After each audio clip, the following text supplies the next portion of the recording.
സഹോദരിമാർ മ്യൂസിക്കിന് അഡിക്റ്റുകളായി പോയവരുണ്ട്. ചെറുപ്പക്കാർ എപ്പോഴും മ്യൂസിക് മാത്രം കേൾക്കുന്നവരുണ്ട്. പാട്ട് മാത്രം, അതില്ലാതെ ഉറക്കമില്ല, അതില്ലാതെ എഴുന്നേറ്റ് നിൽക്കാൻ പറ്റില്ല.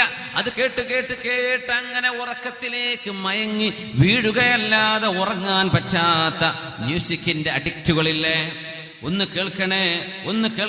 മുഹമ്മദ് ഇബ്നുൽ മുൻകദിർ റളിയല്ലാഹു അൻഹു ആണ് പറയുന്നത്, ഇദാ കാന യൗമുൽ ഖിയാമ, അന്ത്യനാളായി കഴിഞ്ഞാൽ, നാദാ മുനാദിൻ, ഒരാൾ വിളിച്ചു പറയും, അല്ലാഹുവിന്റെ മലാഖ, അയ്നല്ലദീന കാനൂ യുനസ്സിഹൂന അസ്മാഅഹും വഅൻഫുസഹും അൻ മജാലിസിൽ ലഹ്വി വമസാമീരിശ് ശയാത്വീൻ.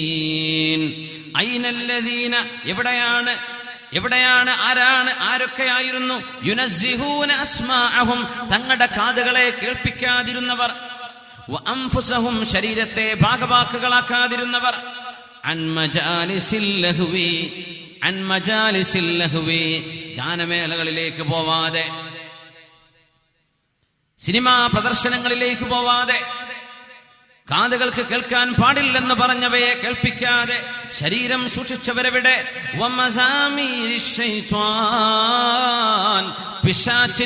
പിശാചിന്റെ മിസ്മാർ, പിശാചിന്റെ ഫ്ലൂട്ട്സ്, പിശാചിന്റെ വാദ്യോപകരണങ്ങൾ എന്നത് മ്യൂസിക് ഇൻസ്ട്രുമെന്റുകളാണ്. അത് കേൾക്കാതിരുന്നവരെവിടെ എന്ന് അള്ളാഹു വിളിച്ചു ചോദിക്കും. അതിനർത്ഥം ഇത് പാടില്ലെന്ന് പറഞ്ഞാലും കേൾക്കുന്നവർ ലോകത്തുണ്ടാകുമല്ലോ. അതുകൊണ്ടാണ് ഇവരെ തെരഞ്ഞു പിടിക്കുന്നത്. അസ്കിനൂഹും റിയാദുൽ മിസ്ക്, അവരെ കസ്തൂരിയുടെ ഗന്ധമുള്ള ഭൂമിയിലേക്ക്, കസ്തൂരിയുടെ ഗന്ധമുള്ള ആ ഭാഗത്തേക്ക് അവർക്ക് വീട് കൊടുക്കണേ. എന്നിട്ട് അല്ലാഹു മലക്കുകളോട് പറയും, അസ്മിഊഹും തംജീദി വതഹ്മീദി, കാതുകൾ കേട്ടതിൽ വെച്ച് ഏറ്റവും മധുരമുള്ളത്, കാതുകൾ ആനന്ദിച്ചതിൽ വെച്ച് ഏറ്റവും ആനന്ദകരമായത് അല്ലാഹുവിന്റെ തസ്ബീഹും അല്ലാഹുവിന്റെ ഹംദും, എന്റെ ഹംദും തസ്ബീഹും ആ കാതുകളെ കേൾപ്പിക്കുവിൻ. അവരാണല്ലോ എനിക്ക് വേണ്ടി കാതുകളെ സൂക്ഷിച്ചവർ, അവരാണല്ലോ എനിക്ക് വേണ്ടി ചെവിയെ സൂക്ഷിച്ചത്. അതുകൊണ്ട് ഏറ്റവും മധുരമുള്ളത്, ഏറ്റവും മനോഹരമായത്, കർണാനന്ദകരമായത്, ഏറ്റവും നല്ല ശബ്ദം എന്റെ ഹംദും എന്റെ തസ്ബീഹും അല്ലാഹു തആല, റബ്ബ് തന്നെ അവർക്ക് വേണ്ടി ചൊല്ലിക്കൊടുക്കുന്ന തസ്ബീഹ്, അത് നിങ്ങൾ കൽപ്പിച്ചു കൊടുക്കുവിനെന്ന് അല്ലാഹുവിന്റെ മാലാഖമാരോട് അല്ലാഹു ഉത്തരവ് കൊടുക്കുന്നു. ആർക്കാണ് ഈ ഭാഗ്യം എന്നറിയുമോ? കാത് സൂക്ഷിച്ചവർക്ക്. ദഫ്മുട്ടല്ലാതെ മറ്റു കാര്യമായ മ്യൂസിക് ഇൻസ്ട്രുമെന്റുകളൊന്നും ഇല്ലാതിരുന്ന കാലത്ത് തന്നെ പ്രേമപ്പാട്ടുകൾ പാടിയതിനെ സംബന്ധിച്ചാണ് മഹാനായ അബ്ദുല്ലാഹി ഇബ്നു മസ്ഊദ് റളിയല്ലാഹു തആല അൻഹു, അന്നത്തെ ചില കാവ്യങ്ങളുണ്ട് പെണ്ണുങ്ങളെ വർണ്ണിക്കുന്നത്, സ്ത്രീകളുടെ ശാരീരികമായ സൗന്ദര്യം വർണ്ണിക്കുന്നത്.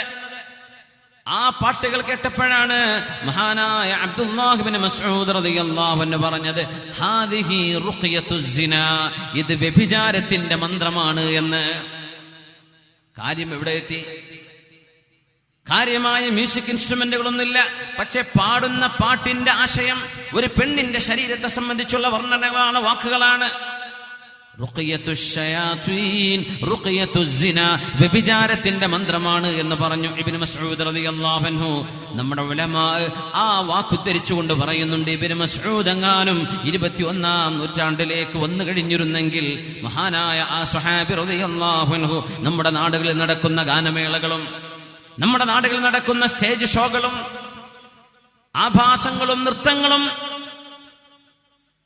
നമ്മുടെ സെലിബ്രിറ്റികൾ കാണിച്ചുകൊണ്ടിരിക്കുന്ന ആഭാസങ്ങളും പാട്ടിന്റെ കൂടെ നടക്കുന്ന മറ്റു ദൃശ്യ വിരുന്നുകളുമൊക്കെ കണ്ടിരുന്നുവെങ്കിൽ എന്താവും ഇബ്നു മസ്ഊദ് റളിയല്ലാഹു അൻഹു പറഞ്ഞു പോവുക. സുബ്ഹാനല്ലാഹ്, ഇതൊന്നും ഇല്ലാത്ത കാലത്ത് തന്നെ അവര് പറഞ്ഞു റുഖ്യത്തുസ് സിനാ, ഇത്തരം പാട്ടുകൾ നിങ്ങൾ കേൾക്കുമ്പോ, സിനിമയിലെ ചില രംഗങ്ങൾ, പാട്ട് സീനുകൾ, അല്ലാത്തത് ഇതൊക്കെ കാണുന്ന സമയത്ത് ഒരു ചെറുപ്പക്കാരന്റെ മനസ്സിൽ വരുന്ന ആഗ്രഹം എന്താണ്? ഒരു അന്യ പെണ്ണിനെ, ഒരു അന്യ ആണിനോടൊരു പെണ്ണിനും, ഒരു അന്യ പെണ്ണിനോടൊരു ആണിനും മനസ്സിന്റെ ഉള്ളിൽ അഭിനിവേശമുണ്ടാക്കാൻ, പ്രേമമുണ്ടാക്കാൻ, പൈശാചികമായ ചിന്തകൾ ഉണ്ടാവാൻ. ഇതിനല്ലാതെ മറ്റെന്തിനാണ് ഇതൊക്കെ സഹായിക്കുന്നത്? എന്തിനാണ് ഇതൊക്കെ വഴിവെക്കുന്നത്? ഈ വചനങ്ങൾ ഇബ്നു മസ്ഊദ് റളിയല്ലാഹു അൻഹു 1400 കൊല്ലങ്ങൾക്ക് മുമ്പ് ഈ ഉമ്മത്തിനെ പഠിപ്പിച്ചിട്ടുണ്ട്. സൂക്ഷിക്കാൻ വേണ്ടി ഷഹ്റു ബിൻ ഹൗശബ് റളിയല്ലാഹു അൻഹു പറഞ്ഞു, അന്നല്ലാഹ ജല്ല സനാഉഹു യഖൂലു ലിമലായികതിഹി, അല്ലാഹു അവന്റെ മലക്കുകളോട് പറയും, ഇന്ന ഇബാദി കാനൂ യുഹിബ്ബൂന സൗതൽ ഹസന ഫിദ്ദുനിയാ, എന്റെ അടിമകൾ ലോകത്ത് ഭൂമിയിൽ ജീവിച്ചിരുന്നപ്പോൾ നല്ല ശബ്ദം കേൾക്കാൻ ഇഷ്ടപ്പെടുന്നവരായിരുന്നു. ഫയദഊനഹു മിൻ അജലി, എന്നെ ഓർത്തവരത് ചെയ്യാതിരുന്നതാണ്.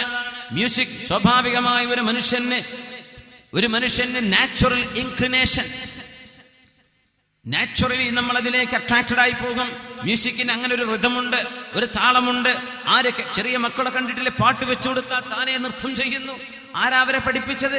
താനേ നൃത്തം ചെയ്യും. കാണാൻ കേൾക്കാൻ കൊതിയുള്ള ശബ്ദം, അത്തരം ശബ്ദം കേൾക്കണമെന്ന് എന്റെ അടിമകൾക്ക് ആഗ്രഹമുണ്ടായിരുന്നു. പക്ഷേ ഫയദഊനഹു മിൻ അജലി, അത്തരം കാര്യങ്ങൾ വേണ്ട എന്ന് പറഞ്ഞപ്പോ എനിക്ക് വേണ്ടി അവർ ഉപേക്ഷിച്ചവരാണ്. ഫസ്മിഉ ഇബാദി, എന്റെ അടിമകൾക്ക് ഇന്നിവിടെ കേൾപ്പിച്ചു കൊടുക്കണമേ എന്ന് അല്ലാഹു തആല പറയുകയും, ഫയഖുദൂന ബിഅസ്വാതിൻ മിൻ തസ്ബീഹിൻ വതക്ബീരിൻ ലം യസ്മഊ ബിമിസ്ലിഹി ഖത്ത്, ഒരിക്കലും കേട്ടിട്ടില്ലാത്തത്, ഒരിക്കലും ചിന്തിക്കാൻ കഴിയാത്തത്, അത്രയും മനോഹരമായി അല്ലാഹുവിന്റെ തസ്ബീഹിന്റെയും തഹ്ലീലിന്റെയും തക്ബീറിന്റെയും ശബ്ദം മലാഖമാരുടെ അകമ്പടിയോടുകൂടെ അല്ലാഹു ജല്ല ജലാലു ഇവർക്ക് കേൾപ്പിക്കുമെന്ന് മഹാനായ ഷഹ്റു ബിൻ ഹൗശബ് റളിയല്ലാഹു അൻഹു ഉദ്ധരിച്ചു. അല്ലാഹുവേ, ഞങ്ങളുടെ കാതുകളെ നിനക്ക് ഇഷ്ടമില്ലാത്തവയിൽ നിന്ന് കാത്തു സൂക്ഷിക്കാനുള്ള തൗഫീഖ് നൽകണമേ. മുഅ്മിനത്തുകൾ ഇങ്ങനെയാണ് ജീവിക്കേണ്ടത്. മുഅ്മിനീങ്ങൾ ഇങ്ങനെയാണ് ജീവിക്കേണ്ടത്. ഖാബിലാത്തു അലൽ ജംറ, തീക്കനൽ കയ്യിൽ പിടിച്ചതുപോലെ നമ്മുടെ ചുറ്റുപാട് മുഴുവനും അതുണ്ട്. നമ്മുടെ പോക്കറ്റിലുള്ള മൊബൈൽ ഫോണുകളിൽ മ്യൂസിക് ഉണ്ട്, നമ്മൾ അലാം വെക്കുന്ന ഡിവൈസുകളിൽ മ്യൂസിക് ഉണ്ട്, എല്ലാറ്റിലും തൊടുന്നതിൽ മുഴുവനും മ്യൂസിക് ഉണ്ട്. അതിന്റെ ഇടയിലാണ് മുഅ്മിനീങ്ങൾ ജീവിക്കുന്നത്. അതിന്റെ ഇടയിലാണ് ഈ ഹദീസുകൾ നമുക്ക് നടപ്പിലാക്കാൻ കഴിയുമോ എന്ന് നോക്കുന്നത്. ഇതിന്റെയൊക്കെ ഇടയിലാണ് നമ്മൾ സ്ട്രഗിൾ ചെയ്യുന്നത്. അല്ലാഹു സുബ്ഹാനഹു വ തആല ഈമാനികമായ ഒരു ധൈര്യം തന്നാൽ ഇതൊക്കെ എളുപ്പമാണ്. ഈമാനികമായ ധൈര്യം, അല്ലാഹുവിന് വേണ്ടി എന്തും ചെയ്യാനുള്ള ധൈര്യം. സല്ലു അലൻ നബി മുഹമ്മദിൻ വ ആലി. اللهم صل على سيدنا محمد وعلى آل سيدنا محمد وبارك وسلم عليه. اللهم صل على سيدنا محمد وعلى آل سيدنا محمد وبارك وسلم عليه. ഒരുപാട് സ്വലാത്ത് നമ്മുടെ ഹബീബിന്റെ ഹളറത്തിലേക്ക് എത്തും. അല്ലാഹു എത്തിച്ചു കൊടുക്കട്ടെ, അവിടുത്തെ അല്ലാഹു സന്തോഷിപ്പിക്കട്ടെ.